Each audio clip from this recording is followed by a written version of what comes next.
votre confiance sur votre chaîne par excellence et du peuple au Kasaï TV. Il est l'heure sacrée de vous informer des primes abord le sommaire. 4 membres sur 5 qui composent le bureau de l'Assemblée provinciale du Kasaï central sont déjà de retour dans la ville de Kananga. La dynamique Chitembombo était sur le terrain pour s'imprégner du bon déroulement des travaux amorcés pour électrifier la ville de Kananga. Tout pour les titres, les détails se soupent. Bienvenue à tous. Débutons cette grande édition avec cette information convoquée à Kinshasa par la ministre de l'Intérieur de Sécurité pour une mission de service. 4 membres sur 5 qui composent le bureau de l'Assemblée provinciale du Kasaï central sont déjà dans la ville de Kananga. Plus de détails dans cet élément de la presse de l'Assemblée provinciale du Kasaï central. Convoqué à Kinshasa par la vice-ministre de l'Intérieur et Sécurité pour une mission de service, 4 de 5 membres qui composent le bureau de l'Assemblée provinciale du Kasaï central sont de retour à Kananga. Il s'agit du vice-président, du rapporteur adjoint et du questeur qui sont arrivés ce vendredi 8 novembre 2024 à Kananga. Selon l'honorable Anakle Mouyaya, le membre du bureau et leurs collègues députés provinciaux pétitionnaires ont eu une séance de travail avec la vice-ministre, Madame Eugénie Tchelakamba, afin d'aplanir leurs divergences et regarder dans la même direction. Se confiant à la presse, le porte-parole de l'organe délibérant a indiqué que leur voyage est un succès par le fait que tout a été réglé et un terrain d'entente a été trouvé afin de favoriser la paix et privilégier l'intérêt supérieur de la province. Anakle Mouyaya a par ailleurs appelé ses collègues députés provinciaux à la prise de conscience et à l'unisson pour l'épanouissement et l'émergence du Kasaï central. Il en a profité pour demander au personnel administratif à ne pas s'ingérer dans le problème des députés provinciaux afin de permettre le bon fonctionnement de cette institution. Toutefois, il a au nom de son institution présenté les excuses à la population centre-kassaïenne pour tout ce qui s'est passé, particulièrement dans les réseaux sociaux, tout en promettant leur engagement de ne travailler que pour le bien-être de la population. Ensemble avec nos collègues pétitionnaires, nous sommes allés, nous avons travaillé ensemble et je pense que nous sommes revenus. Et ce que vous pouvez retenir, c'est que nous devons cultiver la paix entre nous. Les députés, je l'ai toujours dit, ce sont les enfants d'une même mère. Notre mère, c'est l'Assemblée provinciale. Ils sont enfants des mêmes pères. Notre père, c'est le Kasaï central. Alors, même s'il y a des conflits entre nous, ça doit se régler entre nous. Nous sommes politiciens et nous devons résoudre tous nos problèmes qui sont au milieu de nous. Et vous devez retenir que nous sommes revenus pour le travail. Nous devons travailler, servir notre province. Ce que nous conseillons aux uns aux autres, c'est de ne plus s'ingérer dans les histoires qui concernent les députés. Nous-mêmes, maintenant, nous sommes ensemble. Nous vivons ensemble, nous mangeons ensemble. Mais ceux qui se sont infiltrés dans plusieurs débats inutiles, ils vont se comporter comment envers les députés? Éviter de nous opposer. Laissez les députés faire leur travail. Et vous allez trouver qu'entre nous, il n'y a même pas des ennemis. Nous sommes les mêmes, nous travaillons ensemble, nous mangeons ensemble, nous vivons ensemble. Aidez-nous à travailler. Donc l'opinion doit retenir, et les centres kassaïens doivent retenir que nous nous sommes amendés et nous voulons travailler maintenant, main dans la main, pour faire avancer notre province. Aux uns et aux autres, je demande aussi pardon parce qu'il y a des histoires qui ont circulé dans les réseaux sociaux, tout ça, et ça ne nous a pas tellement honorés. Et on demande aussi pardon à tout le peuple centre-kassaïen. Ils doivent maintenant nous observer pour voir comment est-ce que nous allons travailler pour leur compte. Il s'y est de noter que l'honorable président Daniel Lukusa Kakupweki est resté à Kinshasa pour participer aux travaux des états généraux de la justice. La dynamique Chitembombo était sur le terrain où sera érigé le barrage hydroélectrique d'Embombo pour voir la finalité des études menées par l'entreprise Hydrogénie. Plus de détails dans cet élément de ses coordonnateurs. La dynamique Chitembombo est descendue avec l'équipe des études Hydrogénie de Bosser Fwamba avec son équipe qui est à Kananga. Qui sont venus pour finaliser les études. Nous sommes venus avec eux. Nous, la dynamique, parce que ça fait aujourd'hui, c'est le 4e jour qu'ils sont sur le site en train de faire relever les études. Alors, nous ne pouvons jamais laisser qu'ils viennent faire des collectes sans que nous soyons là.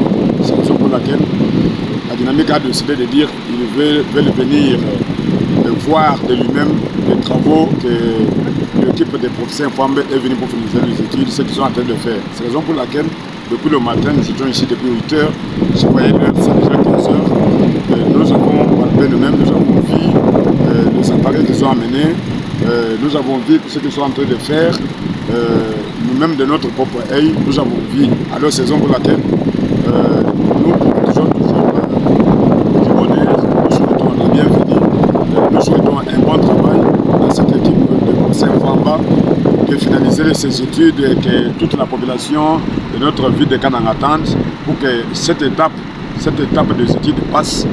Parce que bientôt c'est le 10 de mai dimanche. Nous attendons que, comme ils sont venus déjà pour finaliser les études de faisabilité, nous les souhaitons un bon travail pour que tout finisse, que l'étape des études passe, et aussi nous allons passer à l'autre étape. Parce que quand le professeur Fwamba va finir les études, il va faire les rapports à l'ANSER, ANSER qui a quitté le bureau de professeur Fwamba, bureau d'études, ANSER aussi va valider les études. Quand il va valider les études, il va aussi prendre un temps. Après validation des études, il va maintenant, s'il va voir que les études c'est bon, et il va les donner à la société qui doit exécuter le travail. C'est la raison pour laquelle nous sommes là. Nous attendons, nous savons que nous avons besoin, nous la dynamique Chitembombo et toute la population de Kananga, c'est le début effectif des travaux. C'est ce que nous attendons, parce que nous voulons que les travaux commencent, que cette étape qu'on est venu finir, que ça passe.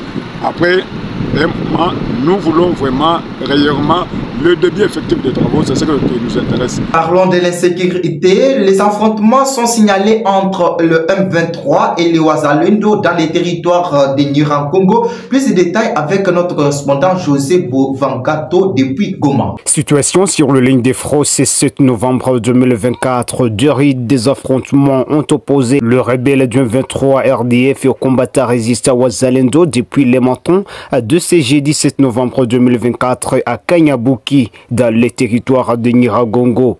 Précisons que le territoire de Nyiragongo est situé au nord de la ville de Goma en province du Nord Kivu. Selon les sources de la société civile dans la région, il s'agit des terroristes de RDF M23 qui ont lancé des assauts sur les positions de forces armées de la République démocratique du Congo FARDC situées dans cette région de Kanyabuki. Entre-temps, les forces armées de la République démocratique du Congo FARDC, accompagnées de Wazalendo, maintiennent le contrôle de la cité de Ping en territoire de Walikale, où depuis près de 2 semaines, le rebelle du 23 RDF n'ont pas su occuper. Nos informations depuis cette région précisent que le rebelle du 23 se trouve à plus ou moins 14 km qui leur séparent des forces armées de la République démocratique du Congo FARDC et le Wazalendo et que la population commence à regagner progressivement leurs milieux respectifs et sous contrôle des forces loyalistes dans cette cité stratégique de Pinga située en groupement Kisimba. Nous sommes en territoire de Walikale en province du Nord Kivu. Enfin, ces combats persistent après la réunion stratégique qui s'est tenue mardi 5 novembre 2024 à Goma, une réunion du lancement officiel du mécanisme de vérification ad hoc entre les autorités congolaises et rwandaises sur la situation sécuritaire dans la partie est de la République démocratique du Congo. José Bovangato, Nord Kivu. La structure La Voix des jeunes du Grand Kasaï fustige le propos tenu par le président du Conseil provincial de la jeunesse, Peter Bakando, au regard du ministre provincial en charge de la jeunesse. Emmanuel Kabangou demande aux autorités provinciales à organiser une assemblée élective afin de voter un nouveau animateur à la tête de la jeunesse centre Kasaïon.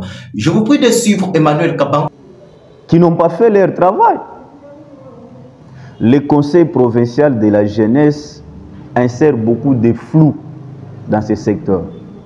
Vous êtes sans ignorer que lorsqu'on a besoin de représentants de jeunes par les autorités à tous les niveaux national, provincial, ainsi de suite, vous allez vous rendre compte qu'on envoie les gens qui n'ont même pas de responsabilité, qui n'ont même pas de structure. Je trouve quelqu'un qui est là, il prend son petit frère de Kamaï, il l'amène là-bas pour représenter les jeunes. Est-ce que les jeunes sont seulement dans la ville de Kananga? Non. Les jeunes sont partout. Les jeunes sont en Demba, Dimbelenge, partout. Alors quand on a besoin de traiter de telles matières, on invite les organisations, parce que ce sont des organisations de la société civile ou des organisations affiliées qui ont la thématique d'encadrement, protection, promotion, ainsi de suite, en faveur de la jeunesse, qui peuvent vous donner des matières. Au moment où je vous parle, nous avons la possibilité d'atteindre les réalités de Tchimboulou, parce que nous avons notre base arrière là-bas. Nous avons la possibilité d'atteindre les réalités de Djimbeleng. Mais quelqu'un comprend à Kamaï là-bas pour aller représenter les jeunes, il peut dire quoi au ministre? C'est ainsi que cette collaboration est fermée par l'illégitimité de M. Bakando qui se sent que si je veux rapprocher les team leaders, les organisations des jeunes, ils vont beaucoup plus maquiller, il faut que je commence à travailler avec les particuliers. C'est ce qui fait, c'est que dans ces activités, vous allez vous rendre compte qu'il n'y a que des particuliers au lieu d'inviter les gens qui ont des personnalités juridiques comme nous. Et ce qui est d'ailleurs très grave, c'est de voir l'organe technique qui est d'ailleurs les services de l'État attaquer sa hiérarchie. Parce que ce n'est pas la voix des jeunes qui a reproché le ministre en disant que le ministre tente de détourner les fonds alloués, mais c'est le conseil. Ils ont bien dit que le ministre a l'intention de détourner, qu'il ne profite pas de sa position pour détourner les fonds alloués aux activités. C'est ainsi que nous demandons à la jeunesse, à tous les niveaux, que vous soyez jeune au niveau des institutions scientifiques, je veux dire les universités, que tu sois un jeune de politique, dès lors que tu te retrouves encore jeune, prends-toi en charge, réclamons les élections pour connaître quelqu'un qui peut avoir la qualité de nous représenter valablement. D'une information à une autre, une délégation des membres de la coordination des forums des notables et dignitaires du Kasaï central était sur le terrain ce samedi 9 novembre 2024 pour s'imprégner de bon déroulement des travaux qu'exécute l'entreprise Arabe Contractor. Plus de détails dans cet élément de l'un des notables dignitaires du Kasaï central, Léon Dambikaza. Ce que nous avons observé, c'est que le travail avance bien, parce qu'aujourd'hui nous avons été étonnés que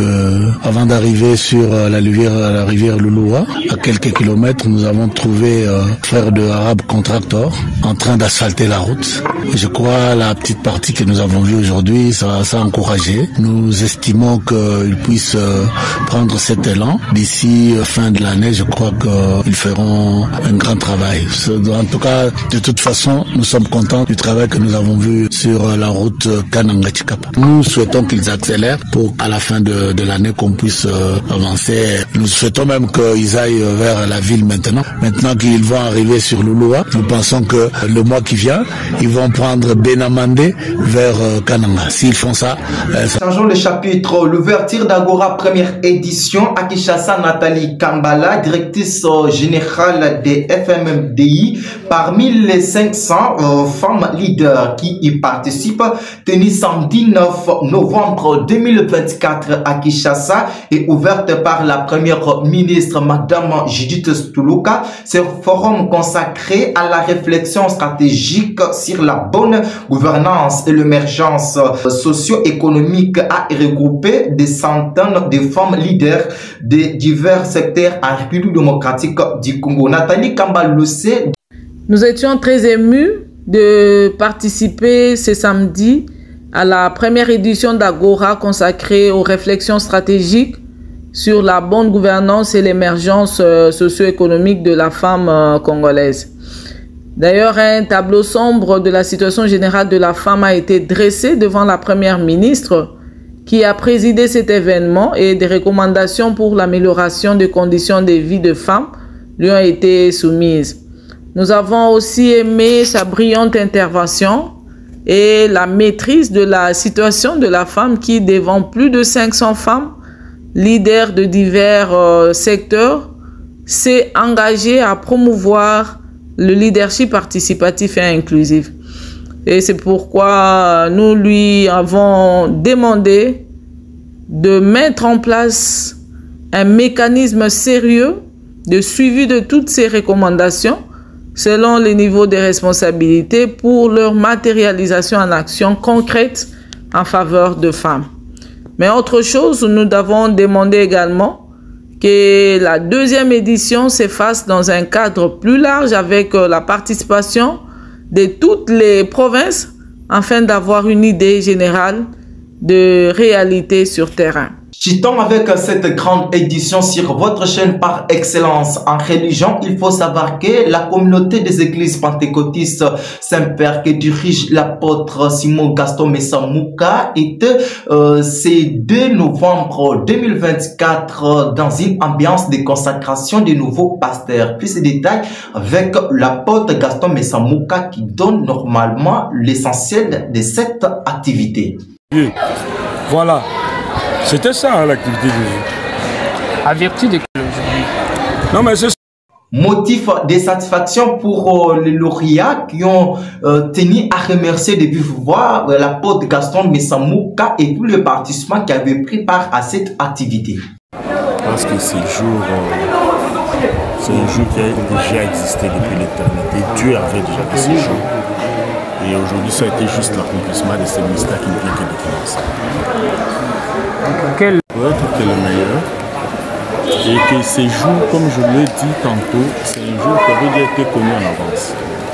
Et là, aujourd'hui, pasteur, ayant suivi tout ce qu'il y a comme procédure pour le devenir, ce n'est pas comme le monde le dit ou le monde l'entend là. À la fois, on doit ajouter la connaissance. Aujourd'hui, nous avons acquis cette connaissance. Et voilà que ça a été sanctionné aujourd'hui par cette consécration. Et les sentiments ne peuvent être que les meilleurs. Nous demandons à ceux-là qui sont en train d'aspirer aussi de le devenir. Ça n'est complètement fini sur votre chaîne par excellence et du peuple au Kasai TV. Jacques Kalenga Chamboui, j'avais le réel plaisir de vous la présenter. Merci de nous avoir suivis. Ciao.